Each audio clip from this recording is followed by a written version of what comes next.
Olá, meu nome é Jonas Lana, sou professor no Instituto Federal do Rio de Janeiro e no programa de pós-graduação em música da UFRJ. Esse trabalho é apresentado no GT Conjuntos e Coletivos de Música e Estudos de Etnomusicologia, que agradeço muito por me acolher. É um GT da 10ª ENABET, e o trabalho tem o título Reggae na Baixada Fluminense, Etnografia, Etnomusicologia e Música Popular. Eu começo a apresentação contextualizando a pesquisa. É uma pesquisa que tem como tema o Centro Cultural Donana, uma instituição da sociedade civil que fica em Belford Roxo.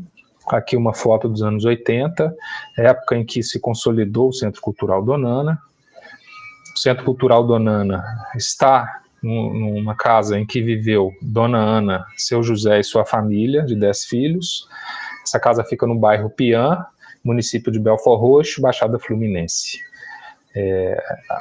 Desde os anos 70, o Centro Cultural Donana abriga atividades dedicadas às artes e educação, né, incluindo alfabetização, capoeira, muitos eventos musicais de poesia, e o Donana até hoje, tornou-se historicamente um centro de referência para o reggae na Baixada Fluminense, a partir dos anos 80 e 90 e até hoje, hoje é até um lugar de memória do reggae.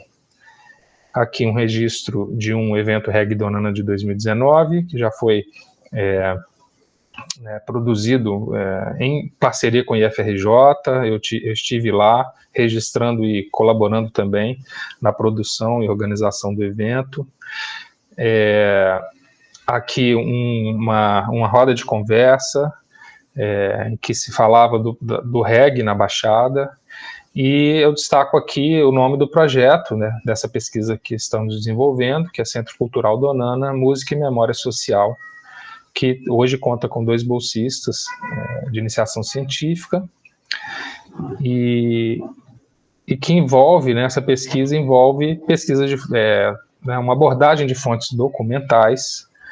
Aqui temos uma imagem de documentos que pertencem ao acervo do Centro Cultural Donana, que começaram a ser organizados em 2019, com a participação de bolsistas, na verdade, de estudantes, pesquisadores voluntários.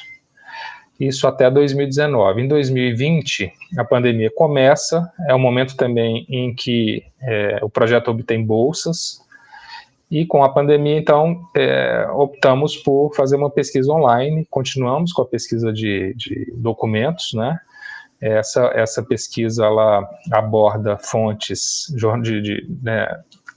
hemerográficas, que estão em 2 acervos, e nesse momento temos mais de 500 resultados que compreendem notícias de jornal, notas em jornal, e que tratam de temas como o próprio Centro Cultural Donana, tratam de bandas de reggae, como o KMD5, aqui representado nessa foto, e também de personagens, de agentes sociais importantes para essa história.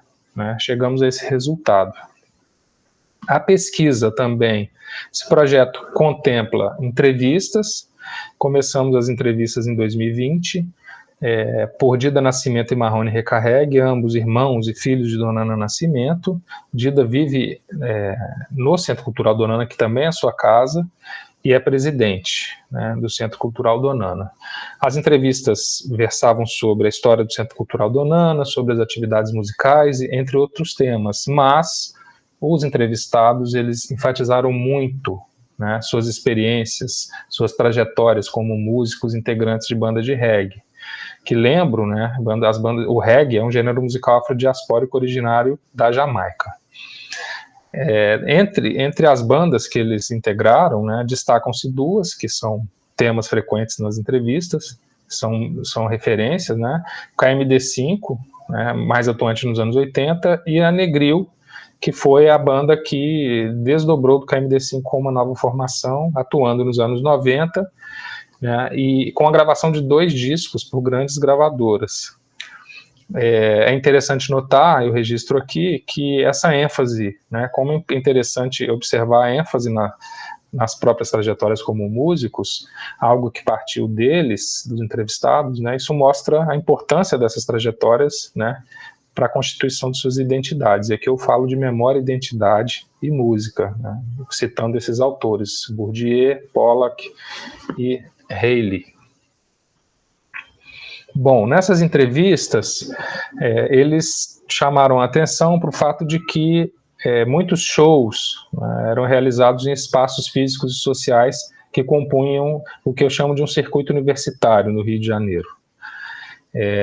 Então eles atuavam nesses espaços e buscavam também a mediação de grandes gravadoras, a exemplo de outras bandas de rock e de reggae que estavam atuando nos anos 80, e nesse sentido eles atuam no campo da música popular, e eu destaco música popular aqui, chamando a atenção para o fato de que essa música ela tem uma particularidade, é uma música produzida dentro de um sistema, né, complexo, mediado por várias instituições e agentes, né, e que envolve, então, gravação em estúdio, a produção de discos, a comercialização e distribuição desses discos, a veiculação, difusão do seu conteúdo em rádios e canais de TV, e então a música popular tem essa característica, eles estão olhando para esse mundo e buscando entrar nesse universo, né, conseguindo inclusive quando gravam seus discos. E que motivações eles tinham? Uma era a profissionalização, outra o ganho e o sustento financeiro, e uma terceira que eu menciono aqui, mas não são apenas essas, é o reconhecimento social.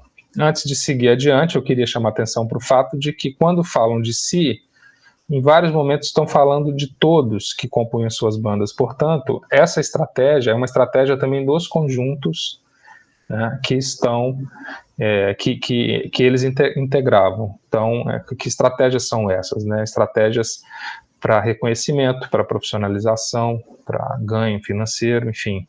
E o mundo da música popular, esse universo da música popular, ou esse campo, né, é o que eles buscam, né? Eles querem se inserir nesse campo. Ao mesmo tempo, eles têm uma atuação local.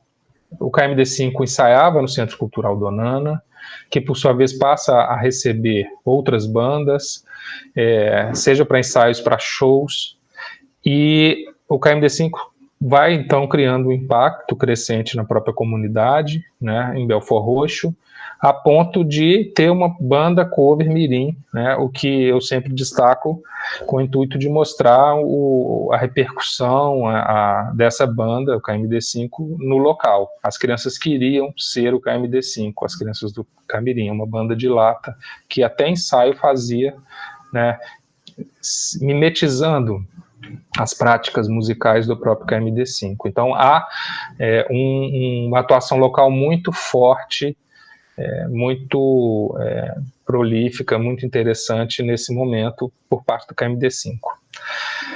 Então, de certa forma, a gente poderia entender, é assim que eu estou interpretando, que se por um lado o KMD5 buscava compor uma comunidade aqui que eu chamo de virtual, né, a comunidade do reggae, essa comunidade, sim, que estaria vinculada a esse mundo da música popular, e mediado por gravadoras, meios de comunicação, pelo próprio fonograma, né, os fonogramas, se por um lado havia essa tentativa, né, esse esforço, por outro também eles compunham uma comunidade local em Belford Roxo. Essa, né, baseada mais fortemente no contato local, na relação, na interação social, né, vamos chamar assim, presencial, né, enquanto que a comunidade virtual ela pode prescindir desse contato, embora esse contato exista também.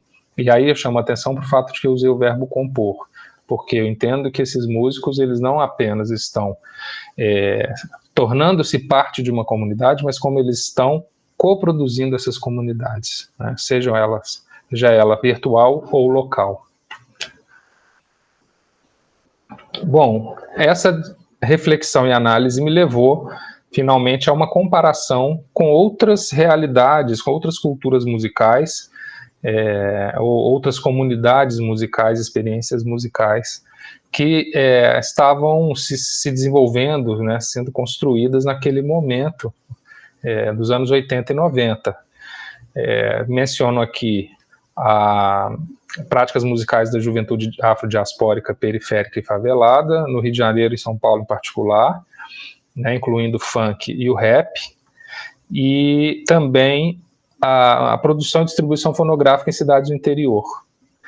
E aí eu chamo a atenção para o seguinte, né, que em ambos os casos havia obviamente, né, nesses contextos sociais, dentro desses grupos, a presença de gravações, o contato com o repertório musical das rádios e da TV, mas havia ao mesmo tempo uma dinâmica, a construção de um sistema de distribuição e de apropriação dessas gravações, dessas produções musicais, que não era o mesmo sistema que era regulado pelas majors. Então havia uma espécie de um sistema alternativo, inclusive isso é discutido pelo Hermano Viana, pelo Carlos Palombini, Michael Hershman, como eu cito aqui. Isso tinha muito a ver, então, com o trânsito, com a circulação das gravações, que escapava um pouco ao modo como a grande indústria, né, do disco, em diálogo com as rádios e TVs, produziam essa distribuição. Isso acontecia também no interior, em Januária, né, como nota Edilberto Fonseca, onde os discos eram transportados por um ou dois indivíduos que saíam de uma grande cidade e levavam esses discos, que eram escolhidos por ele de maneira, né, relativamente independente. Isso sem falar de todo o processo de reprodução não autorizado desses discos, né, a pirataria, enfim, isso vai gerar a construção de repertórios, de valores, enfim, e de um gosto também, de gostos muito diferentes, né. Enquanto isso, o KMD5 e o Negril, como outras bandas de reggae, né, demandavam a mediação das majors, eles queriam entrar nesse sistema. E isso, a meu ver, tem relação com o fato de que eles faziam música autoral, tem relação com a influência ou a referência que tinham, né, em bandas como Paralamas do Sucesso, bandas de rock. E, claro, a gente não pode deixar de dizer, né, que nessa época, ao contrário de hoje, quando temos muito mais acesso a tecnologias de gravação e de reprodução e também difusão com a tecnologias digitais, com a internet, nessa época eles dependiam de produção em estúdio, a reprodução, né, a feitura de cópias desses discos, dessas gravações era extremamente custosa, e então eu entendo que esse quase monopólio da indústria do disco, né, sobre essas tecnologias também era um motivo que os levava a procurar, né, essa mediação. Para terminar, eu gostaria de chamar a atenção, né, para uma conclusão, assim, para o encaminhamento final aqui de uma conclusão sobre a importância. Eu busquei mostrar aqui a relevância, a pertinência de uma abordagem etnográfica para um estudo de música popular nas periferias. Então eu chamo a atenção para a importância, né, a contribuição da etnomusicologia, seja do ponto de vista metodológico, seja do ponto de vista teórico-conceitual, para a construção de conhecimento sobre essas práticas musicais, né, feitas em periferia e que circulam e se integram a esse sistema de produção, distribuição, comercialização de gravações do que eu chamo de música popular. Né. Essa pesquisa também, a meu ver, reforça, né, a importância de se observar no campo pesquisado as práticas fonográficas e os efeitos de agentes e instituições da música popular, algo que alguns autores já vêm fazendo, incluindo Luiz Mentes, Carlos Sandrone, o Rafael Bastos, né, que tratam respectivamente de práticas de gravação no estúdio na África do Sul, de músicos tradicionais que buscam a gravação, né, as práticas fonográficas como um caminho para difusão da sua música, e o mesmo com povos originários, no caso do trabalho do Bastos. Né. Com isso eu termino a minha apresentação. Agradeço, deixo aqui a bibliografia e o meu e-mail. Muito obrigado. Até a próxima.